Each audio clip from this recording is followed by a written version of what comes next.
Oke, kali ini kita mau bahas sesuatu yang kedengarannya teknis banget, tapi ternyata dampaknya itu miliaran dolar di seluruh dunia. Apa itu? Namanya harga transfer. Coba deh, kita mulai dari pertanyaan yang agak aneh.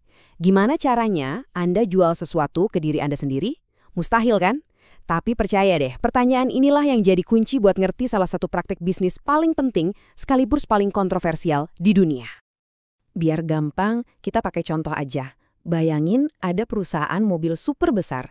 Di dalamnya ada divisi mesin yang kerjaannya bikin mesin, terus ada divisi perakitan yang tugasnya merakit mobilnya sampai jadi. Nah, pertanyaannya nih, divisi perakitan kan butuh mesin dari divisi mesin. Terus, divisi mesin jual mesin itu ke divisi perakitan dengan harga berapa?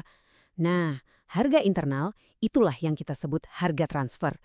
Simpelnya, ini label harga di dalam satu perusahaan. Oke, analoginya dapet ya. Sekarang, yuk kita bedah definisi resminya biar makin mantap pemahamannya. Jadi, gampangnya gini, harga transfer itu harga yang dipatok buat barang atau jasa yang dioper antar divisi dalam satu payung perusahaan. Anggap aja ini kayak sistem akuntansi internal yang bikin perusahaan raksasa itu seolah-olah kayak kumpulan bisnis-bisnis kecil yang saling jual-beli. Mungkin Anda mikir, loh, ngapain repot-repot? Kan duitnya muter-muter di situ aja, di perusahaan yang sama. Nah, ternyata nggak sesimpel itu. Harga internal ini penting banget buat urusan manajemen. Jadi, harga transfer ini bukan cuma soal angka di kertas. Ini tuh alat manajemen yang penting banget. Kenapa? Pertama, buat ngukur performa tiap divisi secara adil. Tanpa ini, gimana coba kita tahu divisi mesin itu kerjanya efisien atau enggak? Kedua, ini juga buat nyemangatin manajer biar mikirin kepentingan perusahaan secara keseluruhan, bukan cuma divisinya sendiri. Para ahli kayak Joshua Ronen dan George McKinney bahkan bilang ada 3 pilar utamanya, evaluasi kinerja yang akurat, tujuan yang sejalan, dan otonomi divisi. Nah, menyeimbangkan 3 hal ini, itu dia seninya.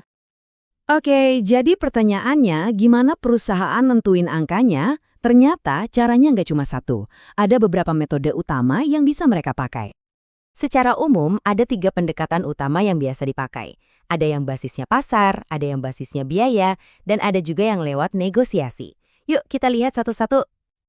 Yang pertama, metode berbasis pasar. Ini sering dianggap paling ideal. Kenapa? Karena objektif. Harganya disamain kayak kalau kita jual barang itu ke perusahaan lain. Tapi, masalahnya, gimana kalau komponen itu unik banget dan nggak ada pasarnya? Nah, disinilah metode berbasis biaya masuk.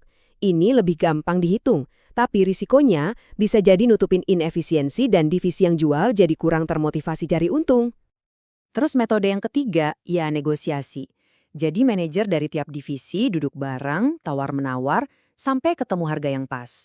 Ini bagus banget buat ngejaga otonomi mereka, tapi ya gitu, bisa makan waktu dan kadang-kadang malah jadi ajang sikut-sikutan internal. Jadi emang nggak ada satu metode yang sempurna buat semua kondisi. Oke, sampai sini kita ngomongin harga transfer sebagai alat manajemen internal kan? Nah, sekarang siap-siap, kita bakal masuk ke arena yang taruhannya jauh, jauh lebih besar, panggung global. Disinilah ceritanya jadi seru banget. Gimana ceritanya? Sebuah konsep akuntansi internal yang kelihatannya kering, ini bisa jadi alat buat mindahin keuntungan miliaran dolar dan ujung-ujungnya ngurangin pajak. Caranya tuh gini, simpelnya ada 3 langkah. Pertama, bayangin ada perusahaan multinasional yang punya cabang di negara A yang pajaknya tinggi dan di negara B yang pajaknya rendah. Kedua, ini dia kuncinya. Cabang di negara B yang pajaknya rendah itu jual barang ke cabang di negara A dengan harga transfer yang dibikin tinggi banget. Hasilnya, gampang ditebak. Keuntungan di negara A jadi kelihatan kecil, sementara keuntungan numpuk di negara B yang pajaknya rendah. Otomatis, total pajak yang harus dibayar perusahaan ke seluruh dunia jadi jauh lebih kecil. Dan jangan salah, ini bukan hal sepele. Sebuah riset nunjukin kalau lebih dari 80% perusahaan multinasional nganggap harga transfer ini isu pajak internasional nomor 1. Jadi ini benar-benar jadi fokus utama mereka. Tentu aja, pemerintah di berbagai negara nggak tinggal diam dong. Praktek kayak gini bikin mereka gerah.